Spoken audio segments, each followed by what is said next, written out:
성금요일 말씀 마태복음 27장입니다. 빌라도 앞에서 재판을 받으시고 그리고 십자가의 길을 걸어가시는 모습, 그리고 특별히 오늘 읽은 말씀은 그 로마의 군병들에 의해서 조롱당하고 희롱당하시는 모습에 관한 그런 내용입니다. 홍포를 입히고, 이 홍포라는 것 왕들이 입는 옷입니다.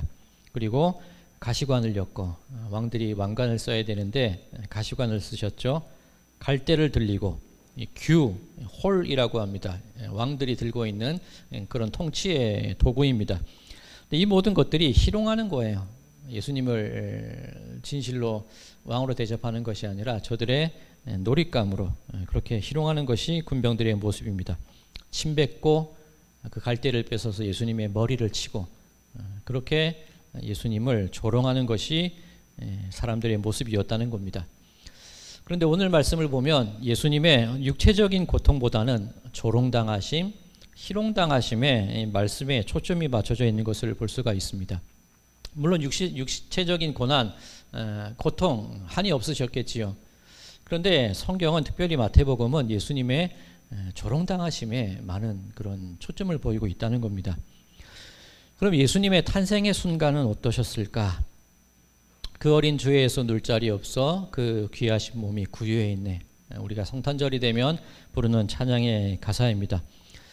그리고 성탄절이 되면 많은 장식들을 하죠.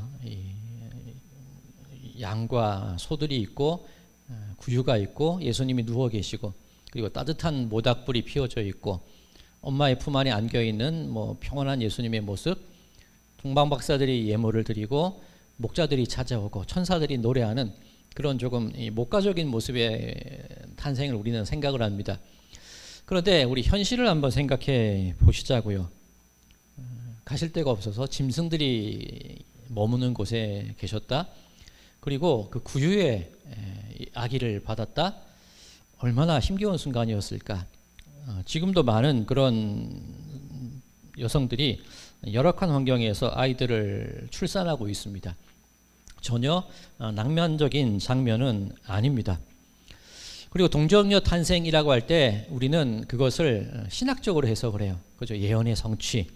그리고 다윗의 가문에서 태어나시는데 다윗의 그 인간의 죄된 것은 이어받지 않으셨기 때문에 동정녀 탄생이다. 그렇게 해석을 합니다만, 우리 현실을 생각을 해보자고요. 요셉이 그 아내 마리아를 데려오기를 두려워했습니다. 무서워했습니다. 왜 그러냐면 유대인들의 결혼 관습 먼저 정혼을 하고, 그리고 이 남편은, 신랑 될 사람은 집으로 가서 자기가 함께 거할 거처를 마련하지요. 그리고 부인에게로 온 이후에 그 이후에 결혼 예식을 하게 됩니다. 두 번에 걸쳐서 예식이 거해지는데 요셉과 마리아는 정혼을 한 상태입니다. 그런데 마리아의 배가 점점점 불러와요. 요셉이 의로운 사람이라서 가만히 끊고자 했다고 성경은 증언합니다. 그런데 주의 사자가 꿈에 나타나서 마리아 데려오는 것을 무서워하지 말라, 그렇게 말씀합니다. 아니, 부정하게 임신을 했다면 내가 무서워할 이유가 있을까요? 분노하지 말지어다, 꺼려하지 말지어다, 그렇게 얘기해야 되는데 무서워하지 말래요. 유대인들의 삶 속에서 마리아와 요셉과 예수님이 당했을 일들이 어떤 모습이었을지 눈에 선합니다. 사람들은 알아요. 정혼만 한 여인이 점점 배가 불러온다는 사실을 알았고, 결혼 날짜와 따져봐도 맞지가 않아요. 그죠? 이 아이가 태어나는 그 순간이 아무리 계산해도 그 요셉의 아이일 수가 없어요. 자, 우리끼리는 예수님의 탄생이 거룩하고 하늘의 영광 땅에는 기쁨이고, 우리끼리는 동정녀 탄생이고 예언의 성취지만, 그것이 세상 사람들에게는 어떻게 비춰졌을까요? 야, 저 예수라는 애가 요셉의 자식이 아닌 게 분명해. 그런 말들을 하지 않았을까요? 예수님의 성장 과정 속에서도 모르긴 해도 성경에 증언이 되어 있지는 않지만 사람들이 얼마나 많은 흉범과 조롱을 했을까? 요셉더러 마리아 데려오기를 무서워하지 말라. 그죠? 꺼려하지 말고 화내지 말라가 아니라 무서워하지 말라. 그들이 살아내야 될 사람들의 어떤 조롱과 그 세상의 그 차별과 편견들, 그것이 얼마나 무서웠을까, 그런 생각을 한번 가져보게 됩니다. 우리들의 신앙이 그렇지 않습니까? 우리끼리는 좋아요. 그죠? 우리끼리, 우리 안에 들어와 보면 은혜롭고 우리 안에 들어와 보면 기쁩니다만, 사람들이 보기에는 어떻습니까? 아유, 저게 뭐 저래. 그것을 우리를 지켜보는 이들이 가만두지 않는 것이 세상의 모습이라는 거죠. 네가 어디 잘 되나 보자, 한번 두고 보겠어? 그런 경험들이 우리들의 삶 속에 분명히 있다는 겁니다. 직장 생활을 하시는 분들도 교회 다닌다는 이유를 가지고 모르긴 해도 많은 그런 조롱과 어떤 차별들, 편견들 받아오셨고 받아오고 계실 겁니다. 우리들의 삶의 모습이라는 거죠. 이스라엘 백성들이 블레셋과 전쟁을 할 때입니다. 그런데 좀 시원찮아요. 전쟁에 이길 기미가 없어요. 그때 저들이 선택한 게 무엇이냐면 하나님의 언약궤를 가져오자는 거예요. 하나님이 임재하시면 우리가 승리할 거야. 자기들 마음대로 언약궤를 가져옵니다. 굉장히 들떠 있었죠. 사기가 막 충전되어 있습니다. 그런데 결과가 무엇이냐면 큰 패배를 당하고 그 언약궤를 빼앗긴 것입니다. 그 당시 언약궤를 빼앗겼다는 것, 전쟁에서 하나님이 졌다는 걸 의미해요. 블레셋이 언약궤를 탈취해서 자신들이 섬기는 다곤 신상 앞에 놔둡니다. 그런데 아침에 가보니까 다곤 신상이 넘어져 있어요. 다시 세워놔도 또 넘어져요. 자, 이제 우리끼리 얘기하는 겁니다. 우리끼리는 알아요. 하나님이 더 살아계시고 그 다곤 신상, 우상이라는 걸 압니다. 그런데 바깥 세상 사람들은 어떻습니까? 하나님이 졌대. 블레셋이 이겼대. 다곤이 이겼대. 그 후로 하나님의 언약궤는 성막으로 가지 못하고 이리저리 떠돌아요. 이 집 저 집 떠돌아다니는 그런 실패의 모습을 세상 가운데 보이며 살아가셨습니다. 하나님의 일하심이 그렇다는 겁니다. 승리하게 하고 이기게 하고. 우리의 바람은 그런데 하나님께서는 당신의 백성을 만들어 가실 때 수치와 조롱을 당하게 하시고 그 속에서 그 사람을 만들어 가시고 그 속에서 하나님의 뜻을 이루시는 것이 하나님의 방법임을 우리는 보게 됩니다. 예수님께서 고난당하시고 십자가에 달려 죽으십니다. 그런데 우리는 알아요. 부활하실 건데. 근데 그 마음이 아니잖아요. 단순히 죽었다 살아나실 거야? 어차피 우린 이길 거야? 뭐 저도 종종 그런 말씀을 드리긴 합니다만 그런 의미는 아니지 않습니까? 하나님의 입장에서 십자가에서 죽임을 당하셨다는 그 얘기는 신으로서 가장 겪을 수 있는 최극단의 수치를 당하시는 겁니다. 인간의 악함이, 인간의 얼마나 악해질 수 있는지 그 악의 극한까지 몰아가서 그 모습이 세상에 드러나는 사건이 바로 십자가라는 겁니다. 하나님이 모르셨을까요? 인간의 악함을 모르셨을까요? 세상이 너무도 악하기에 하나님이 물로 세상을 심판을 하십니다. 그리고 온전한 한 가족을 남겨두셨지요. 이제는 달라질 것 같았지요. 그런데 그 결과는 어떻습니까? 사람들이 방수되는 탑을 쌓습니다. 그리고 어떻게든 하나님과 겨뤄서 이기려고 합니다. 흩어짐을 면하려고 합니다. 사람의 본성이 답이 없구나 하나님이 아셨죠.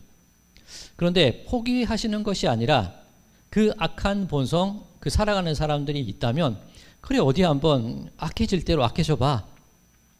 나는 그 끝에서 수치당하고 조롱당하고 가장 연약한 모습으로 너희들을 만나 줄게.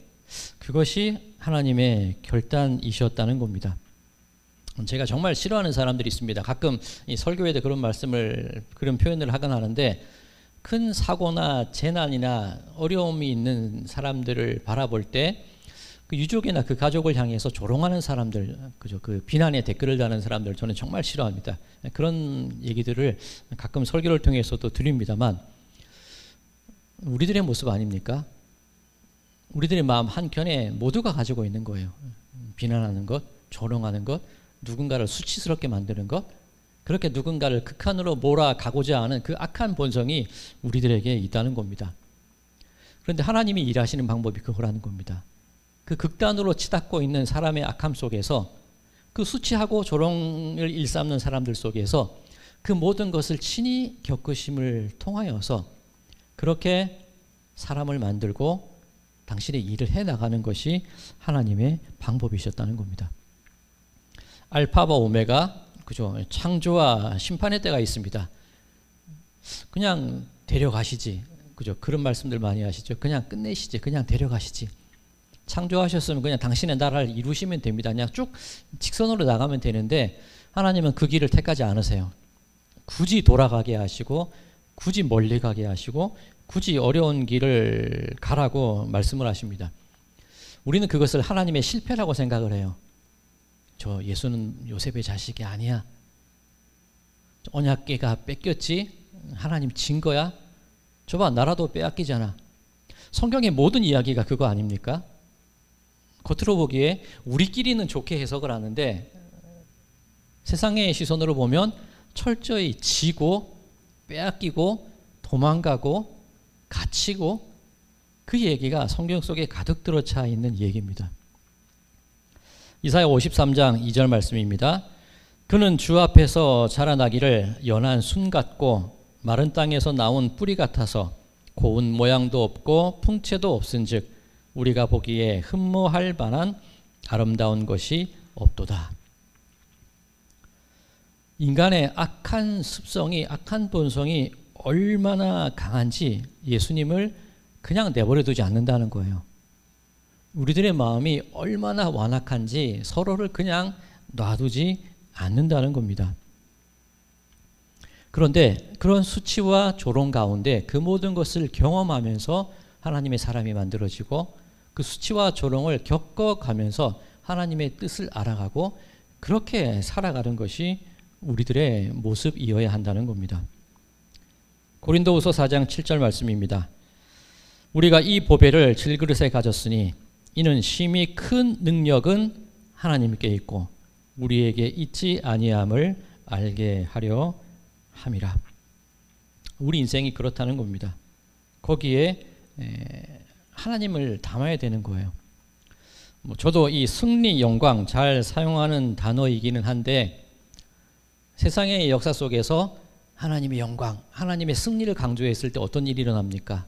십자군 정쟁, 마녀 사냥, 누군가를 정죄하고 차별하고 나누고, 항상 승리와 영광을 이야기할 때 세상 가운데 드러났던 결과들은 모든 것이 그런 결론이었습니다.